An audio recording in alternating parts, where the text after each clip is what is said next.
teman-teman, selamat datang kembali di kanal YouTube Luciana Rossi. Lama tak bersua, apa kabar? Semoga teman-teman semua dalam kondisi yang sehat dan bahagia selalu ya. Jadi 2 tahun terakhir ini Lucy lagi belajar pensiun.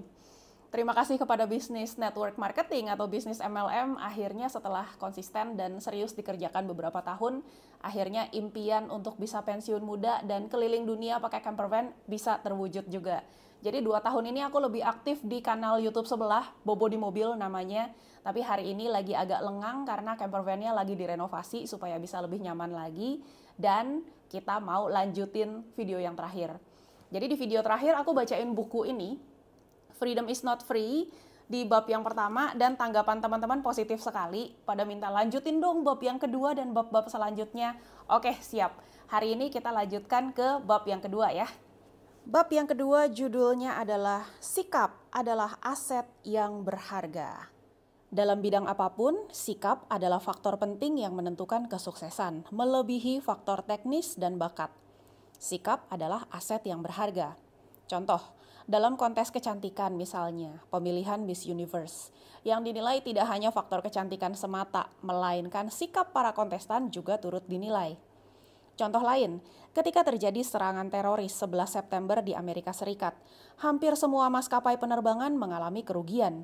Tetapi di saat itu ada sebuah maskapai penerbangan kecil yang justru mengalami kemajuan, yaitu Southwest Airlines. Apa rahasianya? Direktur HRD maskapai ini, Jose Colmenares, menyatakan bahwa kuncinya terletak pada perekrutan karyawan. Mengapa? Colmenares memberitahu rahasia kesuksesannya. Dalam merekrut karyawan, kami tidak mencari yang berpengalaman atau yang punya keterampilan, tapi kami mengutamakan yang memiliki sikap yang bagus. Misalnya, yang semangat, humoris, percaya diri, ramah, dan mau melayani. Jadi, sikap adalah faktor yang menentukan kesuksesan seseorang di bidang apapun. Apa itu sikap? Sikap adalah sesuatu dalam diri Anda sendiri yang mempengaruhi cara pandang Anda terhadap segala sesuatu. Kabar baiknya, sikap adalah faktor internal yang dapat Anda kendalikan. Faktor eksternal seperti kondisi perekonomian yang lesu, penolakan, adanya downline yang berhenti, keadaan cuaca yang tidak menguntungkan, banjir, macet, dan lain-lain tidak bisa Anda kendalikan. Tetapi, sesulit apapun faktor eksternal itu, semua tergantung sikap Anda. Masalah bukanlah masalah, itu tergantung cara Anda memandangnya. Contoh, jika produk yang dipasarkan oleh perusahaan sedang kosong, hal ini bisa menjadi masalah bagi sebagian orang. Tetapi dengan mengubah sikap atau cara pandang, masalah bisa menjadi hal yang positif. Misalnya Anda bisa berpikir bahwa produk kosong berarti produk itu laku, benar? Nah, jika produk itu laku, berarti produk itu bagus. Dengan penalaran seperti itu, masalah produk kosong bisa menjadi hal yang positif, yaitu produk bagus. Semua bergantung pada cara pandang Anda. Faktor internal yang bisa dikendalikan. Kabar baik yang kedua adalah bahwa sikap itu hanyalah masalah keputusan, bukan keterampilan yang membutuhkan waktu yang lama untuk melatihnya. Karena sikap adalah sebuah keputusan, Anda bisa dengan cepat mengubah sikap kapanpun Anda mau. Misalnya, sikap Anda lagi negatif dan bete karena terjebak macet. Percuma Anda mengeluh karena macet adalah faktor eksternal yang tidak bisa Anda ubah. Dalam sekejap, Anda bisa mengubah sikap negatif menjadi positif dengan mendengarkan CD atau USB berisi audio inspirasi dan memanfaatkan waktu di dalam mobil untuk mendengarkan motivasi positif. Ini hanya sebuah keputusan dan bisa diubah dalam sekejap. Sikap adalah permainan dalam pikiran. Andalah yang mengendalikan sikap Anda sendiri. Anda bisa membuatnya positif atau negatif. Tapi sikap negatif tidak membawa manfaat apa-apa untuk Anda. Karena itu berjuanglah untuk selalu bersikap positif di segala situasi. Ingat, Andalah yang mengendalikan sikap Anda, bukan orang lain. Kesuksesan Anda di bisnis MLM tergantung 90% kepada sikap Anda. Faktor teknis hanya 10% pengaruhnya. Jadi sikap sangat berperan menentukan kesuksesan Anda. Semua orang yang menekuni bisnis MLM pasti mengalami masalah seperti banyaknya penolakan, adanya downline yang berhenti, atau pindah ke perusahaan lain, masalah produk kosong, masalah manajemen perusahaan, masalah hubungan dengan upline dan downline, dan sebagainya.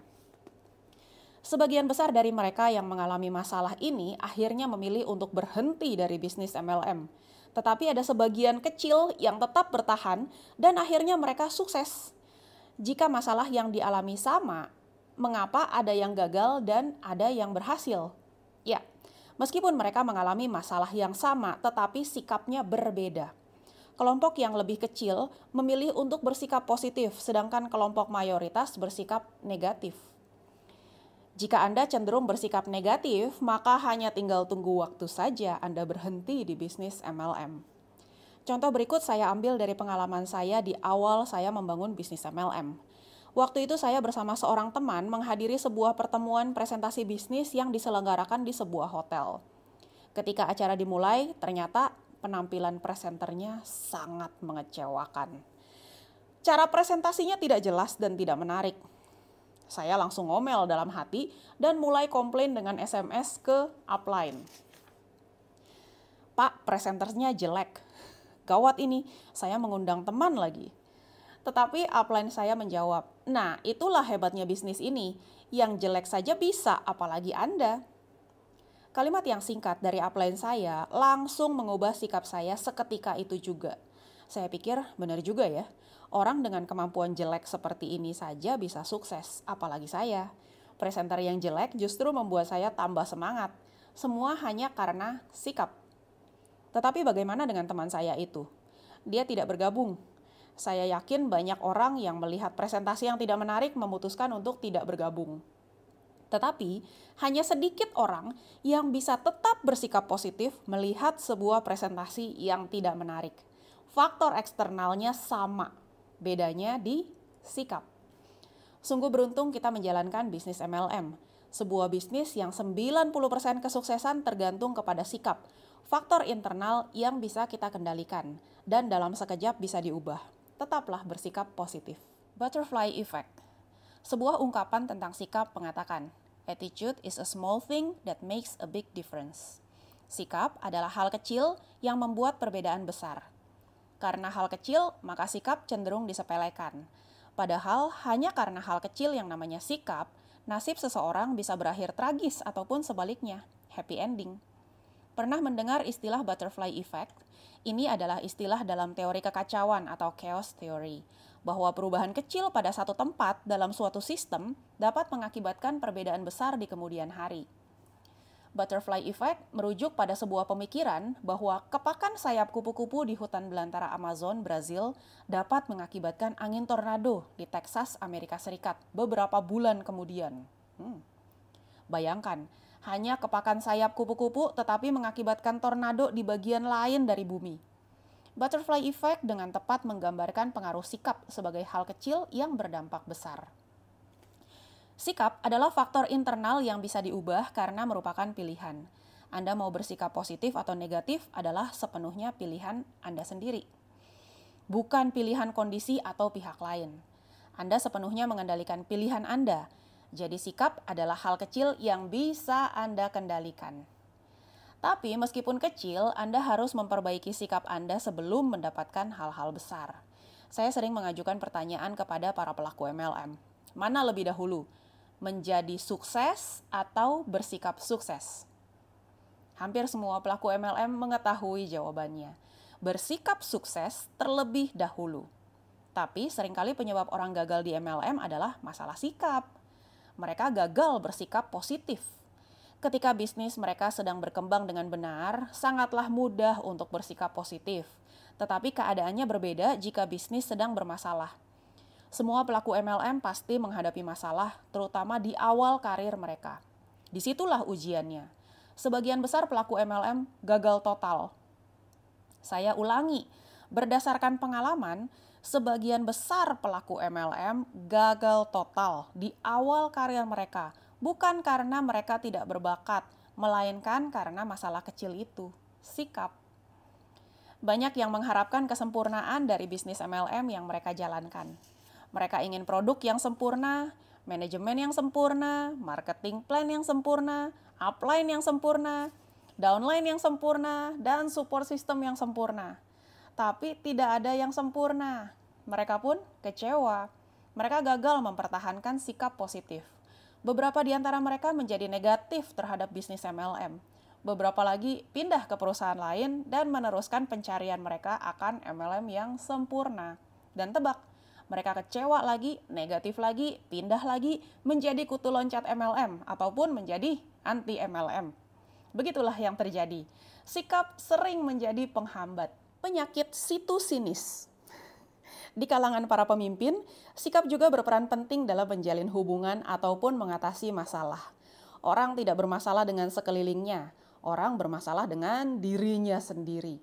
Kemarahan, ketakutan, ego, keserakahan. Apakah Anda setuju dengan pernyataan ini? Hubungan kita dengan orang lain hanya bisa sesehat diri kita sendiri. Anda ingat cerita tentang terasi di janggut kakek? Suatu hari, seorang kakek kedatangan cucunya yang nakal. Ketika si kakek sedang tidur siang, cucunya mengoles sedikit terasi di jenggot si kakek. Saat si kakek bangun, dia mencium bau tengik. Kakek bilang, "Kamar ini bau." Si kakek keluar kamar, lalu bilang, "Ruang tamu juga bau." Akhirnya dia keluar dari rumah dan ternyata bau juga. Akhirnya si kakek berteriak, "Seluruh dunia bau." Padahal yang bau janggutnya sendiri. Jika ada sedikit terasi yang menempel di janggut kita, maka seluruh dunia akan bau. Jika sikap kita bermasalah, hubungan kita dengan semua orang akan terganggu. Jika si A bermasalah dengan si B, si A bermasalah dengan si C, dan si A juga bermasalah dengan si D, kemungkinan sumber masalah ada di dalam diri si A sendiri. Bersihkan janggut kita dari terasi supaya hubungan kita dengan orang lain menjadi lebih sehat. Tahukah Anda penyakit sosial apa yang lagi populer saat ini? Penyakit situ sinis. Sinis kepada siapa aja. Orang yang bermasalah selalu bersikap negatif kepada orang-orang lain. Sebentar-sebentar dia mengeluh, "Saya kesal dengan si Joni, bla bla bla." Tidak lama kemudian dia kembali komplain, "Aku heran dengan si Budi, cara berpakaiannya norak sekali, bla bla bla." Lalu dia kembali curhat, "Tahu nggak, si Ratna kemarin parah banget, bla bla bla." Ini adalah orang yang terkena penyakit situ sinis. Sinis melulu. Persis kalimat berikut. Susah lihat orang senang, dan senang lihat orang susah. Ada rasa dengki luar biasa di dalam dirinya. Cemburu jika melihat orang lain senang. Tapi penuh gairah saat bercerita tentang susahnya orang lain. Ini penyakit sikap yang akan mengganggu hubungan dengan orang lain. Jika kita ingin menjadi pemimpin yang benar, mulailah dengan sikap yang benar. Jadilah orang yang baik, pemimpin yang punya hati yang pengasih. Jangan merasa susah jika melihat teman Anda senang. Harusnya Anda ikut senang, bukan?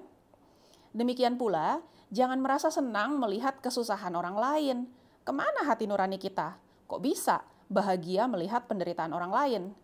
Di dalam kitab suci agama apapun, kita diajarkan untuk mengasihi semua orang, bahkan kepada musuh sekalipun. Jadilah pemimpin yang punya hati yang baik. Mulailah dengan sikap yang benar. Sikap terhadap bisnis. Ketika Anda bergabung di sebuah bisnis MLM, bagaimana sikap Anda terhadap bisnis ini? Anda menganggapnya sebuah bisnis besar atau hanya bisnis sampingan saja? Satu hal yang sederhana mengenai sikap terhadap bisnis MLM adalah sebagai berikut. Jika Anda menganggap MLM bisnis kecil, hasilnya juga kecil. Jika Anda menganggap MLM bisnis besar, hasilnya juga besar. Banyak orang menganggap bisnis MLM hanya bisnis sampingan atau bisnis kecil-kecilan saja. Mengapa? Karena modal yang dibutuhkan untuk bergabung di bisnis MLM sangat kecil dibandingkan bisnis tradisional. Karena modalnya kecil, banyak yang menganggapnya bisnis yang tidak terlalu serius. Dampak dari sikap ini sangat besar. Jika kita menganggap bisnis ini bisnis kecil, pasti komitmen kita juga kecil. Itu sebabnya banyak yang keberatan mengeluarkan uang tambahan untuk berlangganan materi pembelajaran atau membeli buku dan hadir di seminar-seminar. Waktu yang dikeluarkan untuk membangun bisnis ini juga hanya sedikit saja, sama sekali tidak maksimal. Mengapa? Karena mereka menganggap bisnis MLM hanya bisnis receh saja.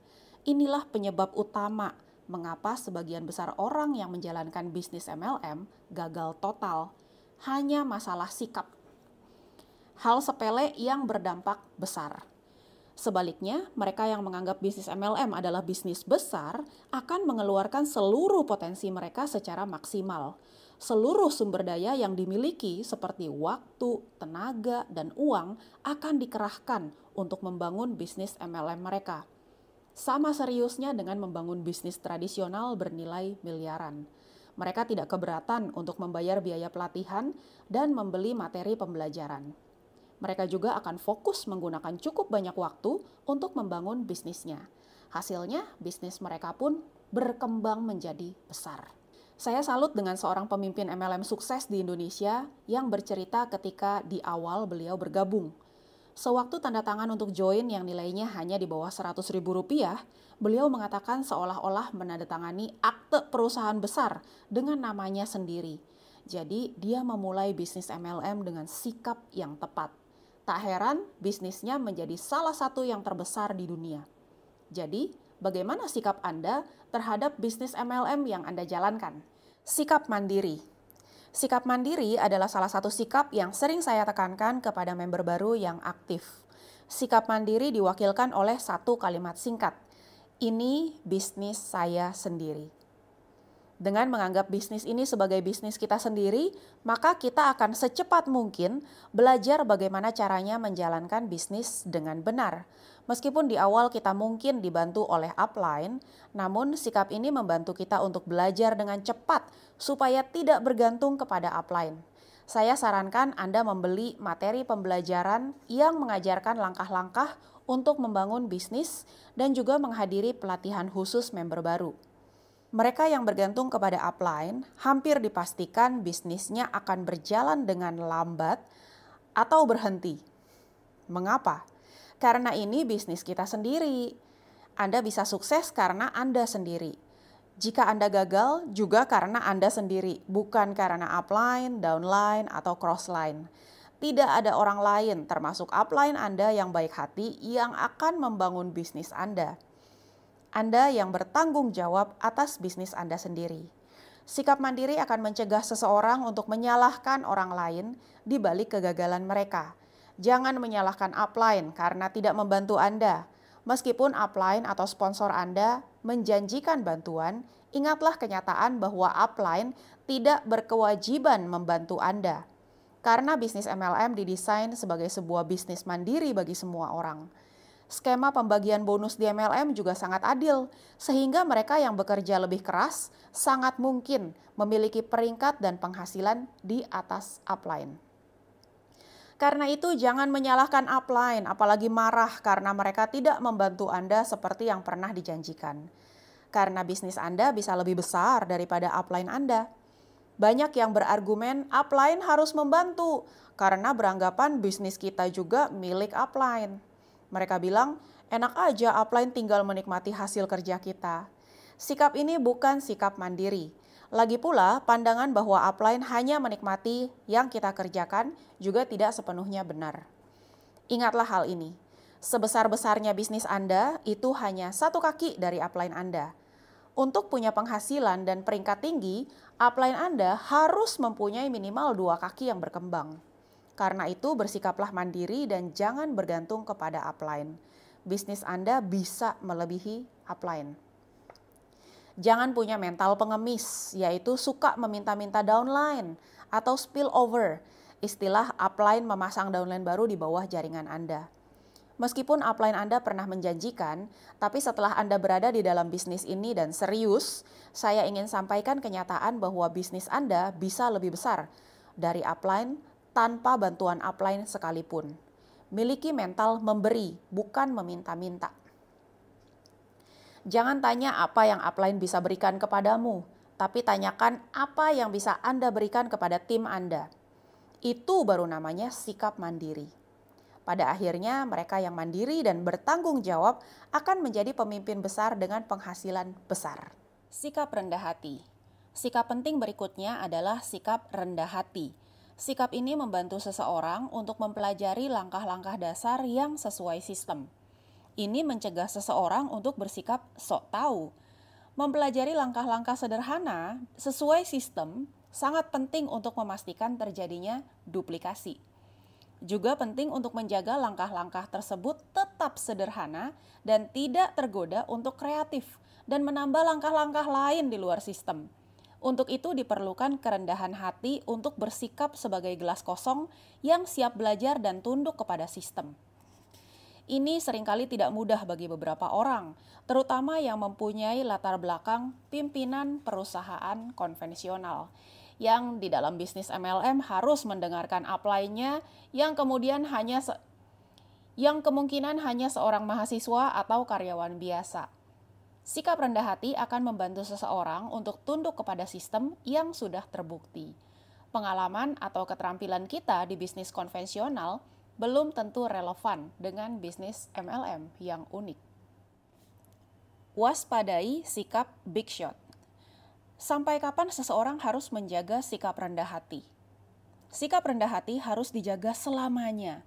Bahkan di luar bisnis MLM, sikap ini tetap saja sebuah permata yang berharga. Sayang sekali, ada beberapa pemimpin yang tidak konsisten menjaga sikap rendah hati. Ketika memulai bisnis, mereka cukup rendah hati untuk mengikuti sistem. Tetapi setelah mencapai prestasi tertentu, mereka menjadi big shot. Merasa diri mereka orang penting dan tiba-tiba berubah menjadi arogan. Merasa lebih pintar dari upline dan bahkan sistem. Gejalanya pemimpin big shot ini mulai bersikap kritis terhadap upline, perusahaan, dan support system. Sikap arogan ini akan merusak solidnya tim yang sudah dibangun dengan bersusah payah. Pemimpin big shot seperti ini lupa bahwa dirinya menjadi besar karena sikap rendah hati dan ketundukan kepada sistem. Setelah besar, justru melakukan kebodohan dengan merusak sistem yang membesarkannya. Tidak perlu menjadi orang nomor 1 di MLM. Kita ingin menikmati kebebasan, dan untuk itu cukup menjadi orang nomor 2 atau nomor 3 di bawah upline Anda atau di bawah sistem. Who care? Siapa yang peduli menjadi nomor 1 dan terhebat? Banyak pemimpin yang telah berpengalaman mengakui bahwa ambisi berlebihan untuk menjadi orang nomor 1 telah menghancurkan bisnis mereka. Jika Anda ingin menjadi orang nomor 1, maka Anda tidak akan bebas. Demikian pula jika suatu saat downline Anda lebih dipuji atau dihargai orang lain dibanding Anda sendiri. Apakah Anda akan marah atau tidak senang? Apakah Anda menjadi dengki kepada downline Anda karena prestasi mereka lebih mengkilap daripada Anda? Tetaplah bersikap rendah hati dan waspada, jangan menjadi big shot. Sikap terhadap masalah. Sebagai seorang pemimpin, tentu saja Anda harus kuat. Maksud saya kuat secara mental, bukan fisik. Orang yang mentalnya tangguh, sanggup menghadapi setiap masalah dalam bisnis MLM, terutama masalah konflik kepribadian dengan orang-orang yang terlibat dalam bisnis Anda. Sebagai pemimpin, kita harus mampu mengelola emosi dan menjaga pandangan tetap positif, apapun keadaan dan pertentangan yang mungkin muncul. Kita harus siap menghadapi keadaan yang tidak diharapkan, terutama ketika bekerja sama dengan orang yang sulit. Mampu menangani emosi ketika seseorang mengecewakan Anda merupakan hal penting bagi seorang pemimpin. Kadang-kadang ada orang yang berbohong kepada Anda, mengatakan satu hal tapi mengerjakan hal lain. Kadang-kadang ada yang tidak mencapai goal atau bahkan ada yang berhenti. Bahkan Anda sendiri pun mungkin gagal mencapai beberapa goal pada saat Anda lagi bersemangat untuk maju. Ketika semua itu terjadi, jangan bereaksi berlebihan. Ledakan kemarahan atau pertikaian justru akan menambah masalah. Kita harus belajar menghadapi segala sesuatu dengan emosi yang lebih tenang. Tarik nafas panjang dan sadari bahwa semua masalah tersebut tidak seberat tampaknya. Semuanya akan berlalu juga. Ketika badai melanda, ujung-ujungnya matahari akan bersinar kembali. Saat Anda mengejar goal, Anda akan mengalami saat manakala orang tampak seperti menyinggung Anda atau bahkan menyerang ketika Anda mencapai kemajuan tertentu. Anda harus belajar mengabaikannya dan tidak tersinggung. Orang-orang seperti itu biasanya juga tidak akan terlalu lama berada di sekitar kita. Sebenarnya, kebanyakan serangan yang diungkapkan juga tidak ditujukan kepada Anda. Sebaliknya, itu merupakan gambaran rasa tidak aman dan ketidakdewasaan mereka sendiri. Kita harus menjadi pribadi yang lebih hebat, berempati, dan menempatkan segala sesuatu pada sudut pandang yang benar. Masalah seberat apapun tidaklah mematikan. Masalah hanyalah bagian dari proses pertumbuhan. Jadi ketika menghadapi masalah besar, itu adalah ujian bagi kita untuk tumbuh berkembang menjadi pribadi yang lebih hebat. Orang yang bersikap matang dengan emosi stabil jauh lebih mudah menarik dan mempertahankan anggota timnya. Sebaliknya, orang yang emosinya labil dan bereaksi secara berlebihan tidak bisa mempertahankan timnya. Pemimpin itu bermental tangguh dan mampu mengendalikan emosinya. Anda tentu tidak mau mengikuti orang yang emosinya meledak-ledak dan bereaksi secara berlebihan, bukan? Mengelola emosi adalah hal penting apabila Anda bekerja dalam bisnis manusia. Kematangan dan emosi yang stabil benar-benar bekerja. Hasil terbaik diraih oleh mereka yang membuat kesalahan paling sedikit saat bekerja sama dengan orang lain. Itulah MLM, bisnis kepemimpinan. Menarik, bab 2 kita diingatkan bahwa bisnis MLM adalah bisnis kepemimpinan, bisnis leadership. Dan poin paling pentingnya adalah attitude atau sikap. Jadi ini bukan mengenai skill, bukan mengenai talent, bakat-bakatan, pinter ngomong, no. Ini mengenai sikap atau attitude, mampukah kita dengan segala drama yang mungkin terjadi dari tahun ke tahun, dari bulan ke bulan, kita mempertahankan cara pandang atau sikap yang positif. Kalau dalam tahun pertama, nah tahun pertama mungkin kita sudah develop 10 leader, kita mencoba untuk menduplikasi 10 leader. Ternyata gugur 5. Bagaimana sikap kita? Aduh, udah susah-susah ajarin, udah susah-susah temenin dia presentasi, prospek, dapetin member-member, bantu dia sampai bisa dapat income. Ternyata dia memutuskan untuk pindah MLM. Sakit hati, kecewa. Jangan ya, kita harus mempertahankan sikap yang positif. Itu gunanya kita baca buku. Karena dengan baca buku ini sebagai pengingat buat kita, sebagai reminder. Karena manusia ya wajar-wajar aja kalau merasa depressed, merasa down, drop, karena apa yang terjadi. Tapi dengan baca buku kita diingetin lagi, kita kalau mau sukses di bisnis MLM ya harus mempertahankan sikap positif apapun yang terjadi. Dan jangan lupa, kita juga punya goal yang kita kejar. Kalau baru tahun pertama aja, ini misalnya goal kita ingin kita capai dalam 10 tahun, kalau baru dalam tahun pertama aja sudah terjadi riak-riak dan kita sudah distracted dengan riak-riak ini, downline kita ada yang menjelek-jelekan kita, downline kita ada yang pindah, downline kita ada yang nggak mau kerjain lagi, dan kita sudah goyah. Bagaimana goal ini bisa tercapai? Ingat goalnya, kalau memang ada 5 downline yang rontok, ya udah cari 10 yang baru lagi. Syukur-syukur jadi semua, tapi kalau jadinya cuma 5, ya udah. Berarti kita tetap konsisten bergerak menuju goal yang ingin kita capai ini. So, good reminder teman-teman untuk mempertahankan sikap yang positif. Juga ada beberapa poin tadi, jangan sampai jadi big shot begitu sudah achieve something, terus agak lupa daratan gitu ya, udah mulai terbang-terbang. Dan penting untuk terus belajar. Jadi kalau kita menjadi leader di bisnis MLM, let's say kita kerjakan bisnis ini 10 tahun. Aku 10 tahun kerjain BioGreen ya. Kita kerjakan bisnis ini 10 tahun. Kalau tahun pertama kita punya downline, kita ngomongin buku 1, 2, 3, 4, 5. Tahun kedua kita ngomongin hal yang sama lagi. Tahun ketiga kita ngomongin hal yang sama lagi. Tahun keempat, kelima.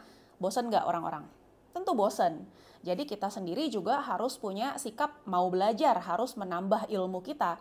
Supaya kita punya ring 1, leader-leader paling dekat sama kita juga bisa temenin kita naik kelas terus. Harus naik kelas, jangan jalan di tempat gitu. Jadi harus mau investasi. Tadi di bab 2 ini juga kita diingatkan harus, kalau anggap bisnis ini adalah bisnis yang serius, kita harus mau keluar duit, keluar waktu, keluar effort, investasi untuk bisnis kita sendiri. Jadi mungkin di awal-awal kita paling ikut training-training dari perusahaan. Kalau sudah ada ya, biasanya kalau perusahaan masih baru-baru juga belum tentu ada support system yang sempurna. Tapi at least kita baca buku-buku wajib MLM, ada 5 buku-buku wajib MLM itu dibaca.